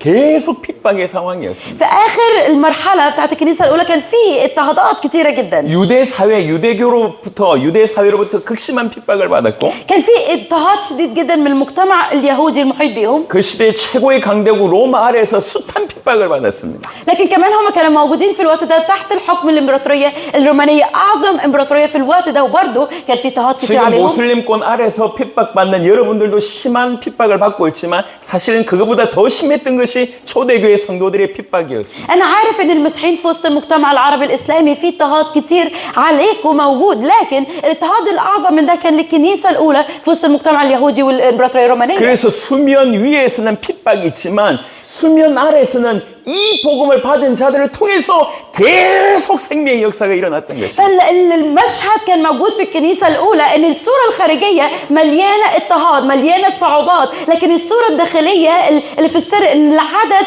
المؤمنين عمال ينتشر وعمال يعلن. 어떤 전략을 썼기 때문에 그런 일이 벌어진 게 아니에요. الانتشار ده مش لانهم كان عندهم استراتيجيه معينه كويسه. 예수가 그리스도라고 하는 복음을 목숨으로 받은 사람이 이 복음이 얼마나 귀한 줄 아니까 이렇게 전달이 됐던 것입니다. لكن لكن كان السر بتاعهم ان الناس اللي استقبلت البشاره مدركين قد ايه عظمه البشاره، غلو البشاره ديت، فما عندهمش اي حاجه غير ان يشاركوها مع نفسهم. 그래서 지금도 최고의 전략은 복음 자체입니다. عشان كده اعظم استراتيجيه لينا النهارده هي البشاره نفسها. 사람들을 변할 수 있는 유일한 길도 복음 자체입니다. الطريقه الوحيده والحاجه الوحيده اللي تقدر تغير الناس هي البشاره. 다시 말씀드립니다. 복음은 영광의 복음이에요. مرة تانية البشارة هي إنجيل المجيد، إنجيل يسوع المجيد. 복음을 기초로 만든 것이 목회자의 모습이고 복음을 기초로 만든 것이 수많은 선교사들이 했던 최고의 실수입니다. لكن أعظم غلطة للمرسلين وللأسس إنهم حولوا البشارة إنجيل المسيح لمجرد نقطة بداية. 우리에게서 적어도 복음이 복음되는 일이 일어나야 됩니다. فعشان كده في وسطينا إحنا محتاجين نكون الناس اللي البشارة الحقيقية المجيدة تعلن فينا مرة تانية. 적어도 여러분들 통해서 그런 일이 일어났으면 좋겠어요. بتمنى بكل قلبي إن على الأقل من خلال حضراتكم الموجودين هنا إن البشارة دي تعلن مرة 여러분들 تانية. 통해서 여러분의 나라에 다시 한번 복음이 복음되는 일이 일어나게 되길 바랍니다. بكل قلبي بتمنى ان من خلال كل حد فيكم البشاره تعلن في بلدك وفي ارضك. 저는 분명히 얘기할 수 있습니다. انا اقدر اقول لكم بكل يقين. 저는 제 개인적으로 저를 생각할 때 저는 평균 이하라고 생각합니다. انتوا عارفين انا بصوره شخصيه لما بفكر بنفسي انا بشوفني انا اقل من المستوى العادي، اقل من المتوسط. 저는 별로 똑똑하지 못해요. انا عاده انا مش شخص ذكي 뭐 재정도 뭐 돈을 가진 것도 없습니다. ولا عندي فلوس. 사람들에게서 제가 제 스스로 볼 때 제 스스로 볼 때도 평균 아니면 평균이야 이 정도로 생각합니다. فعاده من منظور الناس وحتى منظوري انا نفسي بشوفني انا المستوى العادي او اقل من العادي شويه. 그런데 그런 저에게 하나님께서 복음을 흘려주셨어요. لكن للشخص العادي او اقل من العادي اللي زيي الله بشارته فاضت في حياتي. 저는 사실 교회를 다니면서 망한 집안에서 자랐습니다. 망한? 몰락한 집안. اوكي انا اوكي قبل ما اعرف البشاره، قبل ما اعرف ربنا كان بيتي في حاله انهيار او بيتي في حاله صعبه. 교회를 다녔지만 항상 가난했어요. كنا بنحضر الكنيسه لكن دايما كنا فقر. 그러다가 나이 20살 때 한국 사람들은 다 군대를 갑니다. لكن عاده احنا كوريين في السن العشرينات بندخل الجيش. 군대에서 저는 특별한 경험을 했습니다. لكن وانا في الجيش اختبرت اختبار مميز او حاجه مميزه. 잘 없는 일이에요. حاجه عاده مش بتحصل. 폭탄이 터졌습니다. حصل انفجار في وسط الجيش. 제 옆에서 폭탄이 터졌어요. جنبي على طول انفجر، قنبله انفجرت 이 사람 죽었습니다. والشخص اللي جنبي مات. 저는 파편 2대를 맞았습니다. في الوقت ده انا بس كان في زي شظايا او حاجات بسيطه جت عندي. 지금도 여기에 하나 박혀 있습니다. ولحد دلوقتي في رجلي هنا ما زال شظيه موجوده. 35년 전의 일입니다. ده من 35 سنه فاتت. 그리고 또 한 대가 여기 가슴 앞에 박혔습니다. كمان انا جت في واحده قريب من القلب. 여기에 제가 성경 암송 카드를 넣어놨어요. لكن انا هنا حاطط كارت في ايه من الكتاب المقدس انا حاططها هنا. 성경 구절을 적어놓은 그 성경 카드가 한 100장 정도 있어요. 한 요만한 두께로. 그걸 제가 늘려놓고 순간순간마다 암송을 했었어요. كان في زي كتيب صغير او كراسه صغيره حوالي 100 ورقه وفيها ايات انا من وقت للتاني بفتحها عشان احفظها واقراها. 이 성경 암송 카드에 파편이 이렇게 맞았습니다. لكن في المكان ده اللي انا كنت حاطط فيه الايات اللي بقراها وبحفظها في المكان ده جت 성경 الشاشه. 암송 카드가 그렇게 크지 않습니다. والكتيب ده مش كبير، ديت حاجه 작은 صغيره. 성경 암송 카드였습니다. كانت حاجه صغيره فيها ايات. 그게 여기 있는데 여기에 파편 맞아서 제가 죽을 뻔했지만 살아났습니다. لكن بسبب انها كانت موجوده هنا الشظيه اللي كان المفروض تدخل وتقتلني لانها في القلب مباشر ما 특별한 عملتش. 은혜였죠. دي كانت نعمه من عند الرب. 하나님이 저를 감사합니다. 그 특별한 은혜를 제가 경험하기 시작을 했습니다. فالله في الوقت ده اداني ان نختبر نعمه مخصصه ليا من عنده. 그러면서 하나님의 은혜로 성경을 깊이 보기 시작을 했고 وبعد كده بنعمه ربنا بديت ان انا اتعمق في كلمته. 왜 나를 살리셨는지를 물어보기 시작했습니다. وبديت ان انا اساله يا رب انت ليه انقذتني في المره دي؟ 그런 과정 가운데 하나님 저에게 복음을 깨닫게 하셨습니다. فمن خلال كل الخطوات دي اللي عديت فيها الله اداني ادراك يعني ايه البشاره. 이 복음이 저한테는 어떻게 여겨졌냐면 فالبشاره بالنسبه لي انا بعتبرها ازاي؟ 예수님이 하나님의 아들 그리스도다라고 하는 복음이 저한테는 세상보다 크게 보여졌어요.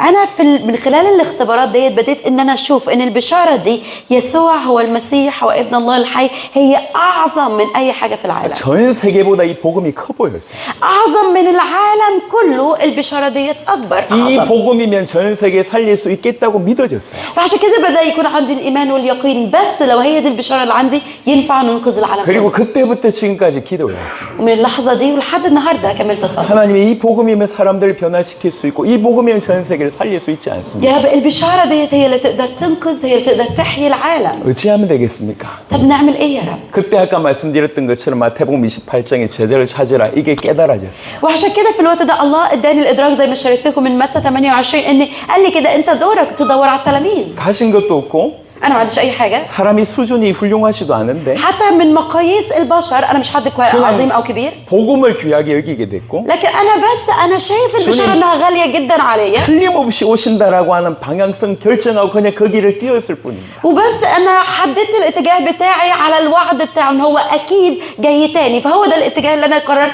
هجري ناحيته. 뛰면서 내린 결론입니다. وديت كانت الاستنتاج اللي وصلته وانا بجري. 복음 받은 사람들 누구나 우리처럼 할 수 있다.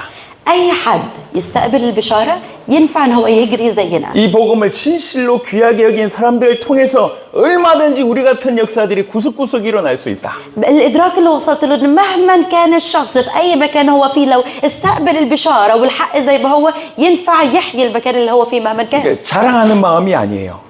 انا مش بتكلم وانا جاي افتخر 우리가 قدامكم. 모두 함께 할 수 있다고 제가 لكن 말씀드립니다. اللي انا بقوله ان كلنا ينفع نعمل العمل ده مع بعض. 증인된 마음으로 이 말씀을 드리는 겁니다. كل اللي انا بقوله ان انا بجايب لكم كشاهد عن الحق اللي في حياتي. 여러분의 삶에 많은 문제 있을 거라 생각하고 있습니다. انا عارف ممكن عندكم مشاكل كتيره قوي في حياتكم. 하지만 그 문제가 해결되는 것보다 더 중요한 것은 복음 자체입니다. لكن انتوا عارفين الاهم من حل المشاكل ديت هي البشاره. 이제 두 번째 방향에 관해서만 한 30분 정도 안에 마무리하도록 하겠습니다. عايزه اشارك معاكم الجزء الثاني عن الاتجاه بتاعنا في خلال نص ساعه وهختم وقتي. 지금까지 내용에 대해서 말씀을 드렸습니다. لحد اللحظه دي انا كنت بكلمكم عن المحتوى بتاعنا ايه اللي احنا بنتكلم عنه. 예수가 그리스도다 이것이 영광의 복음임을 말씀을 드렸습니다. كلمتكم ان يسوع هو المسيح هي ديت البشاره والانجيل المجيد بتاعنا. 그 그리스도만 우리를 죄에서 사단에게서 하나님과 떠난 가운데서도 우리를 건져낼 수 있는 유일한 길입니다. ان يسوع المسيح وحده هو المسيح الشخص الوحيد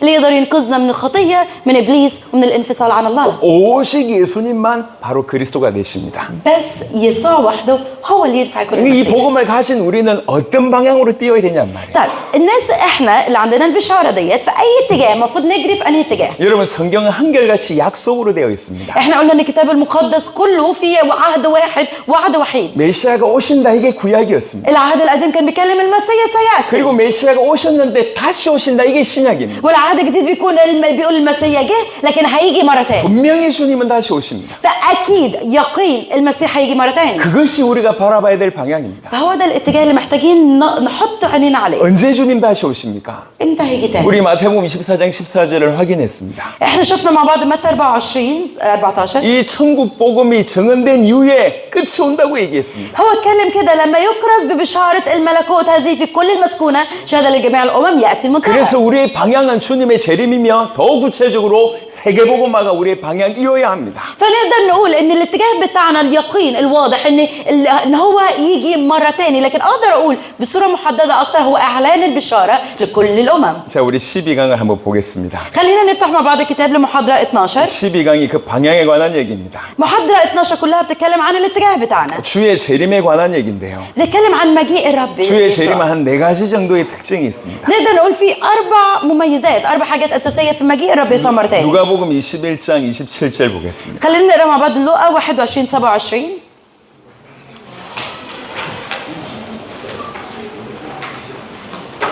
네, 같이. 27. 27장. 예.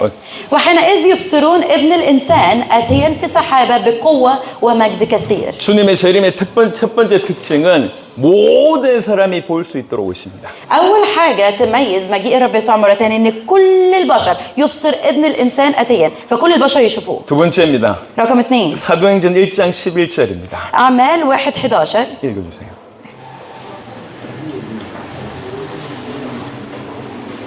اعمال 1 11 بيقول كده وقال وقال أيها الرجال الجليليون ما بالكم واقفين تنظرون إلى السماء إن يسوع هذا الذي ارتفع عنكم إلى السماء سيأتي هكذا كما رأيتموه منطلقا إلى السماء. 두 번째 특징은 올라가신 그대로 내려오신다고 الحاجة 얘기했습니다. الثانية في المجيء إن زي ما صعد زي ما هينزل مرة 세 ثانية. 번째 특징입니다. رقم 3 마태복음 24장입니다. متى 24 36절, 42절, 44절입니다. 26 36 42 و44 متى 24 36 اوكي 아직 안 나오네요. اوكي 예, 나왔습니다. 네 متى 24 36 واما ذلك اليوم وتلك الساعه فلا يعلم بها احد ولا ملائكه السماوات الا ابي وحده. 그런데 아무도 모른다고 되어 있습니다. لكن هنا بيقول ايه؟ ما فيش حد يعرف. 하늘의 천사들도 아들도 모른다고 되어 있습니다. لا الملائكه ولا حتى الابن يعرف الوقت بالظبط. 그래서 여러분들이 알고 있는 누군가 뛰어난 사람들이 날짜를 얘기하면 그 사람에게서 이름 떠나시면 됩니다. فعشان كده لو انتوا لو تعرفوا حد حواليكم شخصيه تبان عظيمه جدا وكويسه جدا لكن بتقول انا عارف الوقت انا عارف الساعه ارجوكم ابعدوا عن الشخص ده. 날짜를 얘기하는 사람 무조건 이단입니다. مهما كان الشخص اللي بيتكلم عن التوقيت اللي هيجي الرب فيه مره تاني ده هرطقه. 세대주의가 절기를 이용해서 날짜를 얘기하기도 합니다. انتوا عارفين حتى كتير على مستوى العالم كتير من القاده بيتكلموا ده الوقت وده الساعه اللي هيجي 하지만 فيها. 성경은 하늘의 천사들도 모르고 아들도 모른다고 되어 있습니다. لكن الكتاب بيتكلم بوضوح لا ملائكه عارفين ولا الابن عارف امتى الوقت. 42절 보겠습니다. خلينا نشوف ايه 42 42절에 그러므로 깨어있으라 어느 날에 너희 주가 임할는지 너희가 알지 못함이니라. اسهروا إذن لأنكم لا تعلمون في أي ساعة يأتي ربكم. 44절입니다. 44 이러므로 너희도 준비하고 있으라 생각하지 않은 때 인자가 오리라. لذلك كونوا أنتم أيضا مستعدين لأنه في ساعة لا تظنون يأتي ابن الإنسان. 세 번째 특징 아무도 모른다는 거예요. فهنا الثلاث آيات ديت بتوضح ما فيش حد يعرف التوقيت. 모든 사람들이 볼 수 있게 오고 올라가신 그대로 내려오되 아무도 모른다. فالثلاث مميزات لحد دلوقتي أول حاجة كل الناس هتشوفه لما يجي مرة تاني. رقم 2 زي ما صعد هينزل مرة تاني. رقم 3 ما فيش حد يقدر يعرف الساعة ولا التاريخ امتى هيجي. 마태복음 24장 14절 그런데 네 번째 특징 이 천국 복음이 모든 민족에게 증언되기 위하여 온 세상에 전파되리니 그제야 끝이 오리라. وفي متى 24 14 بيكلمنا عن الرقم 4 ويكرز ببشارة الملكوت هذه في كل المسكونة شهادة لجميع الأمم ثم يأتي المنتهى. 여러분들이 나라에서 복음 전하는 게 굉장히 어렵다는 걸 알고 있습니다. أنا عارف إن في بلاد حضراتكم الكرازة بالبشارة ده أمر صعب جدا. 하지만 분명한 것은 아랍어권에도 놀라운 복음의 역사가 이제 일어날 것이라고 하는 것입니다. لكن الحاجة الأكيدة إن في الوقت ده بتاعنا في نهضة عظيمة مذهلة هتحصل في العالم العربي. 틀림없이 주님 오실 것이고 아랍어권도 복음화 되어져야 됩니다. لأن اليقين بتاعنا إن الرب يسوع هيجي مرة تاني بلا أي شك وعشان ده يحصل لازم المنطقة العربية توصلها البشارة. 분명한 것은 그날이 멀지 않았을 것입니다. لكن كمان المهم إيه اللي هيحصل في اليوم ده تاني؟ 부디 여러분들 힘내시길 바랍니다. كلنا هنكون بنتحد مع بعض قدامه فأرجوكم استعدوا لده. 여러분들에게 복음이 있고 분명한 방향이 있다고 하면 여러분들 하나님께서 세밀하게 인도해 주실 것입니다. لو انتوا عندكم المحتوى الصحيح للبشاره وعندكم الاتجاه المظبوط انا مصدق الله يعطيكم القوه المعونه اللي انتوا محتاجينها. 그리고 이 재림은 언약입니다. 약속이라는 거예요. كمان مجيء رب يسوع مره تاني ده عهد الله اداه لنا ده وعده لينا. 하나님은 약속의 하나님이십니다. الهنا والاله اللي بيوعد. 여호와라고 되어 있습니다. هو يهوه. 그분은 틀림없이 약속하신 대로 성취하신 هو 하나님. الاله اللي بيوعد وبيتمم الوعد زي ما هو بالظبط. 그 주님이 다시 오신다고 했는데 조금 더 구체적으로 얘기하셨습니다. فعشان كده هو قال لنا انا هاجي مره تاني لكن كمان ادانا تفاصيل اكتر عن مجيء مره تاني. 마태복음 10장 23절 보겠습니다. متى 10장 23절. متى 10 23 이 동네에서 너희를 박해하거든 저 동네로 피하라. 내가 진실로 너희에게 이루노니 이스라엘의 모든 동네를 다 다니지 못하여서 인자가 오리라. اوكي ومتى طردوكم في هذه المدينه فاهربوا الى اخرى فاني الحق اقول لكم لا تكملون مدن اسرائيل حتى ياتي ابن الانسان. 박해하면 다른 동네로 피하라고 얘기합니다. فهنا بيقولوا كده لو طردوكم روحوا لمكان تاني. 이스라엘의 모든 동네 그렇게 크지 않습니다. 그런데 모든 동네를 다 다니지 못해서 인자가 온다고 얘기합니다. مع ان اسرائيل والمناطق والمدن بتاعتها مش كتيره للدرجه لكن هو قال ابن الانسان هيجي لكن لحد ما هو يجي انتم مش هتكملوا كل المدن. 머지않아 올 것에 대해서 얘기하고 있습니다. فهنا بيشرح لنا عن المجيء بتاعه. 마태복음 16장 28절에 في متى 26 진실로 너에게 이르노니 여기 서 있는 사람 중에 죽기 전에 인자가 그 왕권을 가지고 오는 متى 것을 볼 26 자들도 28 있느니라. متى 16 28 16 28 اوكي الحق اقول لكم ان من القيام ها هنا قوما لا يذوقون الموت حتى يروا ابن الانسان اتيا في ملكوته. 죽기 전에 인자가 온 것을 왕권을 가지고 오는 것을 볼 자들도 있느니라 되어 있습니다. هنا بيتكلم كده ان في حد هنا موجود مش هيموت لحد ما يشوف ابن الانسان اتيا في 이 ملكوته. 마가복음 9장 1절하고 똑같은 얘기거든요. وهو ده اللي موجود حتى في مرقس بيتكلم عن نفس الكلام. 예수님이 왕권을 가지고 온다는 얘기는 재림한다는 얘기입니다. 왕 심판권을 가지고 온다는 얘기예요. معنى ان هو ياتي في ملكوته هو ياتي بصفه الملك الديان. 제가 캐나다 갔을 때 어떤 신학자가 이 질문을 했습니다. كنت في كندا وسالت حد من علماء اللاهوت عن السؤال ده. 이 본문에 대한 얘기는 변화산의 내용이든지 사도행전 2장의 성령의 임재에 관한 얘기가 아니냐 이렇게 질문했습니다. فانا سالته فهل عن الجزء ده الايه ديت وقلت له هل ده ليه علاقه بحلول الروح القدس؟ هل ده الملكوت اللي بيتكلم عنه؟ 그렇게 해야지 이 구절이 성취되기 때문에 그래요. فقال لي الاول لازم الروح القدس يجي ولازم يحل في وسطينا وبعد كده العدد ده. 하지만 변화산 사건과 사도행전 2장의 사건은 이 본문 이후에 불과 며칠 내지는 몇 개월 후에 일어난 일입니다. 이해하지 않았습니다. 이 두 본문이 얘기하고 있는 것이 네네. 인자가 왕권을 가지고 온다고 하는 그 얘기를 이제 이 얘기가 성취가 되잖아요. 그런데 네네. 지금에 봤을 땐 이게 성취 안 된 것처럼 보이잖아. 네네. 그러니까 신학자들이 어떻게 해석하냐면 이거는 재림을 얘기한 것이 아니라 이 사건 이후에 변화산에서 예수님을 만났거나 사도행전 2장의 성령 역사로 이 구절을 해석한다. 근데 그런 의미가 아니라는 거죠. اوكي طيب هنا في الجزء ده بيتكلم ابن الانسان ياتي في ملكوته ففي بعض من العلماء اللاهوتيين بيقولوا ان ده له علاقه ان الرب يسوع في جبل التجلي لما اعلن بهيئه مختلفه او ناس ثاني بتقول ان له علاقه بحلول الروح القدس فينا كشعبه ان احنا بقينا هياكل ليه ففي الوقت ده ملكوته بيعلن لكن الواقع هو مش بيتكلم عن الاثنين دول. 왕권을 가지고 온다는 얘기는 심판주로 오신다는 얘기. معنى ان هو جاي في ملكوته هو جاي كالديان. 사실 이 말은 그 사도들뿐만 아니라 우리 모든 세대에게 하신 말씀이에요. لكن الكلام ده هو مش بس كان بيقوله للرسل في وقتها لكن لينا احنا كمان لحد النهارده. 그런 마음으로 그런 자세로 살 것에 대한 요구입니다. هنا بيقول لنا محتاجين تعيشوا بالاتجاه ده وبالقلب ده قدام ربنا. 우리는 시간 위에 있지만 하나님은 모든 시간을 초월해서 현재로 계십니다. احنا موجودين في وسط التوقيت بتاعنا والزمن لكن إلهنا هو الإله اللي يعلو فوق كل الأزمنة هو يحكم الكل من الأول للآخر. 사실은 이 구절 때문에 논란이 많았습니다. انتوا عارفين أنا في أوقات كتير كنت متلخبط أو بتفاجئ بالآية دي. 1세기가 거의 끝날 무렵에 파루지아라고 하는 논쟁이 있었습니다. 나라라고 하는 단어예요. 파루지아. 예. 그 전쟁 이름? 아니 나라라고 하는 뜻이에요. 네네. 파루지아가. 파루지아. 하나님의 나라. ملكوت الله في اللغة الأصلية في الكلمة اللي بيستخدمها اسمها فاروجيا بمعنى ملكوت الله. 논란의 요지는 이렇습니다. 오신다고 했는데 왜 안 오셨냐? فناس كتير كانت بتسأل أنت قلت إنك هتيجي وهتيجي في ملكوتك ما جيتش ليه؟ 사도들도 순교하고 사도들의 제자들인 속사들도 순교하는데 왜 안 오셨냐 이 얘기. ناس كتير بتقول يا رب أنت قلت إنك هتيجي وهتيجي بسرعة طب كل الرسل ماتوا الكنيسة الأولى كلها ما بقتش موجودة ليه ما جتش لحد دلوقتي؟ 우리 주님이 거짓말하신 거냐 아니면 오실 만한 능력이 안 계신 거냐? هل إلهنا هو كذب علينا لما قال أنا آتي سريعا ولا هو ما عندوش القدرة أساسا إن هو يجي؟ 그래서 결론 내리기 뭐냐면 오셨는데 성령으로 오셨다 이렇게 결론 내렸어요. وعشان كده ناس وصلت للاستنتاج ده عشان يحلوا الإشكالية هو جه لكن جه بصورة الروح القدس لما حل على الناس. 근데 그 후에 무슨 일이 벌어졌냐면 لكن انتوا عارفين اللي حصل بعد كده؟ 그러니까 주님을 기다리는 믿음이 현저하게 사라졌어요. كان في مرحلة ما الإيمان بيسوع المسيح كان بيتزعزع. 주님이 우리에게 요구하신 건 뭐냐면 اللي رب يسوع بيطلبه مننا هو ايه؟ 우리들도 사도들처럼 동일한 믿음으로 살 것에 대한 얘기를 하고 있는 것입니다. ان في وقت الصعب ده اللي انتوا عايشين فيه عيشوا بنفس الإيمان اللي كان الرسل ده عايشين بيه. 우리 살아있을 때 주님 오실 것이라고 믿고 열심히 살다가 만약에 죽을 때까지 주님이 안 오셨냐? 그러면 우리 삶이 헛되냐는 거죠.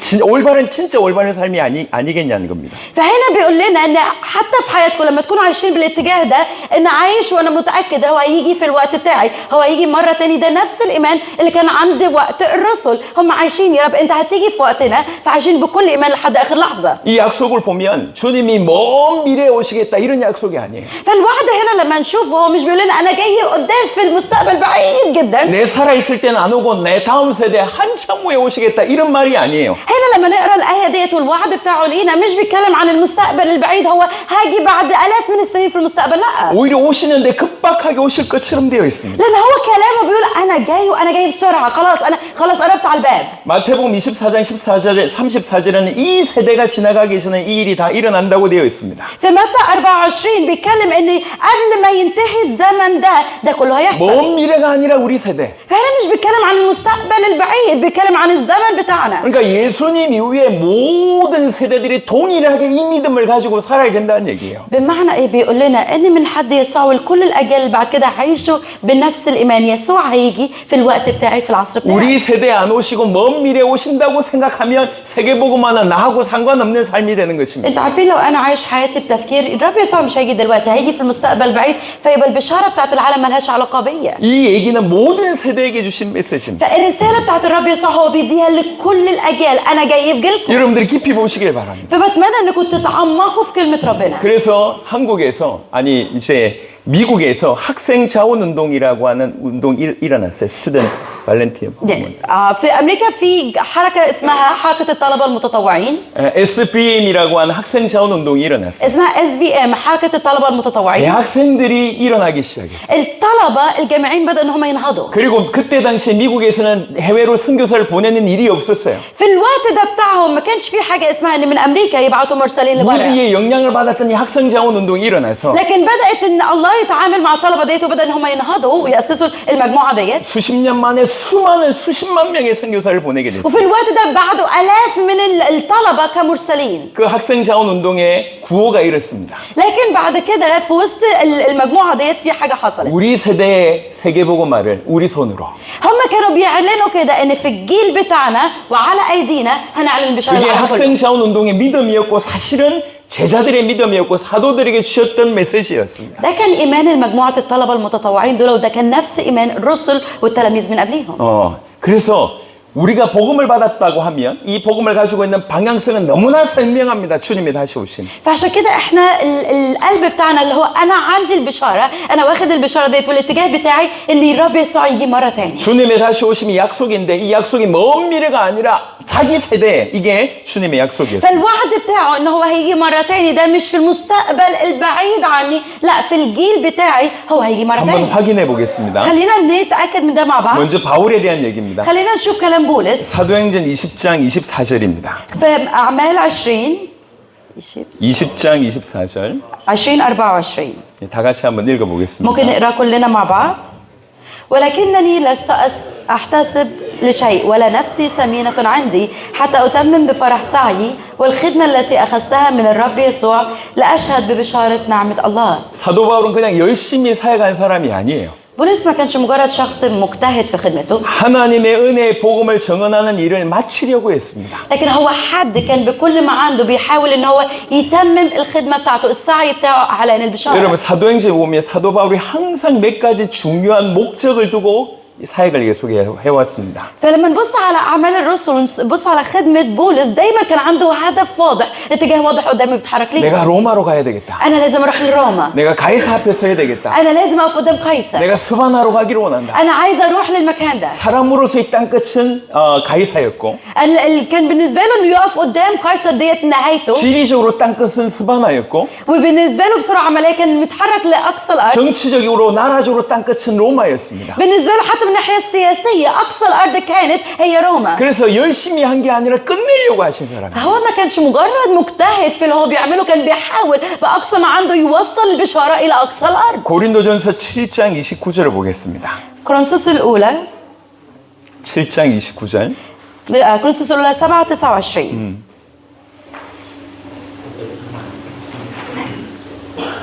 يشبكوا 21 다 29절만 읽으세요. طيب خلينا نقرا مع بعض آية 29. فأقول هذا أيها الإخوة، الوقت منذ الآن مقصر، لكي يكون الذين لهم نساء كأن ليس لهم.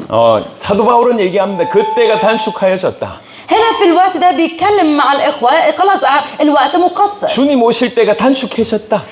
الوقت اللي مجيء الرب يسوع خلاص بقى قصير. 세계 복음화가 되면 주님 오시는데 사도 바울이 사역을 많이 한 거예요. 그래서 그때가 단축하여졌다 이렇게 표현했습니다. انتوا عارفين هو كان مدرك ان لما البشاره تعلن لكل الامم في الوقت ده الرب يسوع هيجي مره تاني لان هو كان خدم كتير اماكن كتير كان مدرك خلاص ان الوقت بقى قصير. 사도 바울이 가지고 있었던 믿음이에요. هو ده كان ايمان بولس. 우리 야고보 말씀도 보겠습니다. خلينا نبص ليعقوب. 야고보 5장 7절 8절입니다. يعقوب 5:7 5장 7절. 8절. لا 8절. يعقوب 5:7 و8. فتأنوا أيها الإخوة إلى مجيء الرب. هو ذا الفلاح ينتظر ثمر الأرض الثمين متأنيا عليه حتى ينال المطر المبكر والمتأخر. 8. فتأنوا أنتم وثبتوا قلوبكم لأن مجيء الرب قد اقترب. أمين. 긴 시간 메시지 듣고 계시느라 너무 감사합니다. حقيقي يعني نفسي أشكركم جدا لأن أنتم مركزين معايا في الوقت الطويل ده في المحاضرة. 네, 서 있는 저도 힘듭니다. أنا واقف قدامكم برضو الأمر صعب عليا. 조금만 잡아주시길 바랍니다. فخلينا نستحمل مع بعض شوية بس تاني. 거의 마무리가 되어가고 خلاص 있습니다. بختم كلامي معلش. 곧 자유의 몸이 되실 겁니다. قربنا للحرية. 잠시만 기다려주시죠. فنستحمل شوية كمان. 이 야고보는 예수님의 친동생이었습니다. احنا عارفين يعقوب هو أخو الرب. أخو الرب 예수님 يسوع. 살아계실 때는 사실은 안 믿었던 사람이에요. وهو الشخص اللي ما كانش مؤمن بالرب يسوع في وقت حياة الرب يسوع. 하지만 부활하고 나서 예수님은 야고보를 찾아갔고요. لكن بعد ما الرب يسوع قام من الموت هو راح ليعقوب. 나중에 야고보는 교회의 기둥 같은 인물이 됩니다. وبعد كده يعقوب هو بقى عمود من أعمدة الكنيسة. 교회를 이끌고 있는 역할을 감당하고 있는데 هو حد بقى مسؤول عن قيادة الكنيسة. 교회 핍박이 너무 많은 거예요. لكن كان في اضطهاد كتير جدا. 순교한 사람들이 많이 생기고 واللي استشهدوا كانوا كتير. 잡혀가는 일이 벌어지고 الناس اللي اتمسكت كتير. 공동체에서 쫓겨나고 الناس اتطردوا من المجتمع. 예수 믿는 삶이 너무너무 힘든 거죠. فبالنسبة للناس الحياة اللي هم مؤمنين فيها بيسوع صعبة جدا جدا. 그럴 때 성도들에게 편지하는 겁니다. وعشان كده هو بعت الرسالة ديت للمؤمنين. 조금만 참아라. تأنوا أيها استحملوا شوية. 주님 오신다. لأن خلاص الرب جاي. 그래서 야고보에게서 주의 강림의 메시지는 그냥 단순한 위로가 아니에요. فبالنسبة ليعقوب الرسالة اللي بيوصلها مش مجرد رسالة تعزية. 모든 신앙인들을 붙들고 있는 메시지입니다. لكن الرسالة بتاعت يعقوب هي رسالة اللي لينا كلنا المؤمنين بناسكين فيها. 주님 곧 오신다. هو جاي قريب. 그게 야고보가 가지고 있던 믿음이었어요. هو ده كان إيمان يعقوب. 주님 곧 오신다. هو جاي قريب. 베드로후서도 한번 보시도록 하겠습니다. كمان خلينا نشوف بطرس. 베드로후서 3장 3절에서 13절입니다. بطرس الثانية 3 13. 예, 한번 읽어. 3 من 3 ل 13. 예, 예. اوكي. بطرس الثانية 3 من 3 ل 13. بطرس الثانية 3 من 3 ل 13. عالمين هذا أولا إن اوكي. ماشي.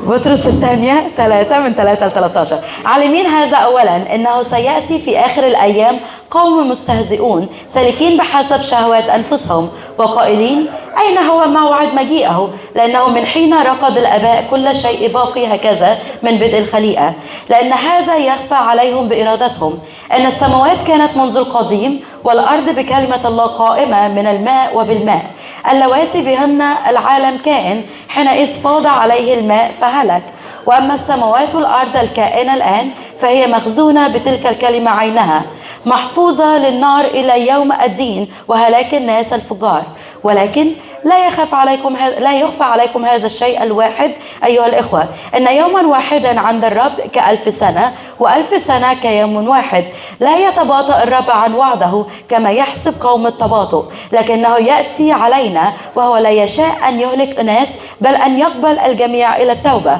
ولكن سيأتي كلص في الليل يوم الرب الذي فيه تزال السماوات بضجيج وتنحل العناصر محترقة وتحترق الأرض والمصنوعات التي فيها فبما أن هذه كلها تنحل أي أناس يجب أن تكونوا أنتم في سيرة مقدسة وتقوى منتظرين وطالبين سرعة مجيء يوم الرب الذي به تنحل السماوات ملتهبة والعناصر محترقة تذوب، ولكننا بحسب وعده ننتظر سماوات جديدة وأرضا جديدة يسكن فيها البر. أمين 아멘. أمين. 12절에 보니까 하나님의 날이 임하기를 바라보고 간절히 사모하라고 되어 있습니다. في آية 12 بيقول كده منتظرين وطالبين بسرعة مجيء يوم الرب. 이게 베드로의 신앙이었습니다. هو ده كان إيمان بطرس. 언젠가 먼 미래에 오신다 이렇게 믿지 않았습니다. هو ما كانش مصدق إن الرب جاي في المستقبل بعيد جدا. 곧 하나님의 날이 임할 것이다. لا قريب جاي. 그걸 간절히 사모하라. وبكل قلبه بيقول كده انتظروا واطلبوه. 여러분 아까 우리가 논했던 마태복음 16장 28절과 마가복음 9장 1절 그것을 연결해서 좀 설명해 보겠습니다. عايز اشرح لكم الجزء ده مقارنة بمتى ومرقس اللي احنا قريناهم من شوية. متى 16 28. 인자가 왕권을 가지고 오는 것을 너희들 중에 볼 자들도 있느니라 라고 하는 해석을 만약에 변화산과 성령으로 해석을 했다고 하면 لو احنا قلنا ان بيتكلم ان هو هيجي في ملكوته ده ليه علاقة بالتجلي على جبل التجلي او بحلول الروح القدس، 더 이상 기다릴 필요가 없잖아요. 이미 임했는데. يبقى هو بالفعل حضر وموجود فاحنا مش محتاجين ننتظر. 하지만 마태복음 16장 28절과 마가복음 9장 1절을 직접 들었던 사람이 베드로입니다. لكن انتوا عارفين الشخص اللي بنفسه سمع الكلام اللي اتقال في متى 16 28 ومرقس 1 11 هو كان بطرس. 이 말을 듣고 몇십 년 후에 베드로 후서에서 얘기하고 있습니다. فبطرس هو اللي سمع الكلام ده من الرب يسوع بنفسه بعد كام سنة هو قال الكلام ده وبيشرح كلام الرب. 여전히 하나님의 날이 임하기를 바라보고 간절히 사모하라고 얘기하고 있습니다. وهو بيقول للناس كده زي ما سمعتوا احنا هنكمل منتظرين وطالبين سرعة مجيء الرب. 아직 기다리고 있다는 얘기죠. فهو لحد اللحظة دي بيقول أنا ما زلت منتظر. 여러분 이게 베드로의 신앙이었습니다. هو ده كان إيمان بطرس. 베드로 그다음에 바울, 야고보 동일하게 자기 살아있을 때 주님 오실 것이라고 진실로 믿고 그날이 머지 않았다고 얘기했습니다. بطرس بولس يعقوب كل الناس ديت هم كان عندهم إيمان يقين يا رب في العصر بتاعنا في الوقت بتاعنا أنت هتيجي مرة تانية. ما كانوش بيتكلموا عن مستقبل بعيد. 요한계시록 22장 20절만 보겠습니다. خلينا نقرأ رؤيا يوحنا 22. 요한계시록 22장 20절 이것들을 증언하신 이가 이르시되 내가 진실로 속히 오리라 하시거늘 아멘 주 예수여 오시옵소서. متى 22:20 بيقول كده يقول الشاهد بهذا نعم أنا آتي سريعا أمين تعالى أيها الرب يسوع. 마라나타. 마라나타. 이게 마라나타의 고백입니다. هو ده اعتراف 마라나타. 아멘 주 예수여 오시옵소서. أمين تعالى أيها الرب يسوع. 이게 사도 요한의 고백이었습니다. هو ده كان اعتراف الرسل. 마라나타의 신앙은 모든 보수적인 모든 신학에서 공통적으로 인정하는 가장 강건한 가장 건강한 신학입니다. انتوا عارفين اكتر ايمان يقين واكتر ايمان متفق عليه من كل الطوائف حتى المتحفظين هو مرانثة. 우리가 이 마라나타의 신앙이라고 이거 붙잡아야 된다고 말씀드리고 있는 것입니다. فانا جاي وبشارككم ان احنا كلنا محتاجين نكمل نمسك في الايمان ده مرانثة. 이 복음을 가지고 마라나타 주님 오시옵소서 이 신앙 가지고 살아야 된다는 얘기입니다. فاحنا محتاجين ان احنا ناخد البشارة واحنا ماسكين في ايمان مرانثة بكل قلوبنا. يا رب تعالى بسرعة يا رب يسوع. 그런 사람은 재림 언약을 믿는 자의 삶을 살게 되는데 일본의 마태복음 25장처럼 기름 등도 준비하고 기름도 준비하는 슬기로운 처녀처럼 살아가게 된다는 얘기입니다. انتوا عارفين الناس اللي عندها البشاره وعندها ايمان في مرانثة وبتتحرك بيه بيكونوا عاملين زي الحاكمات العذارى الحاكمات اللي بيتكلم عنهم ان هم محضرين الزيت بتاعهم محضرين مصابيحهم لاجل مجيء العريس. 그리고 이 데살로니전서 5장처럼 빛의 아들들로 살아가게 된다는 것입니다. كمان هيكونوا الناس اللي بتعيش كابناء النور.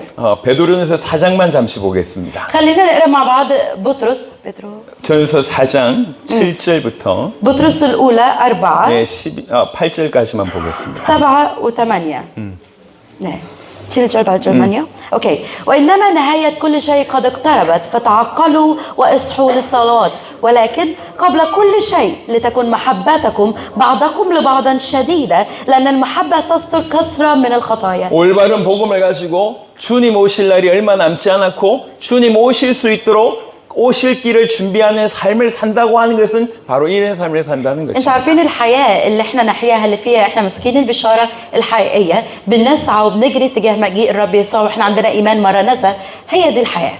هو ده سياق الحياة بتاعنا اللي بيعلنوا في بطرس الأولى 4 7 و8. 자, 우리 마지막 성경 구절 보겠습니다. خلينا نقرأ آخر جزء التابع. 요한일서 3장 2절에서 3절입니다. يوحنا الأولى 3 2 و3. 다 같이 한번 읽어주시죠. ممكن نقرأ كلنا مع بعض يوحنا الأولى 3 آية 2 و3.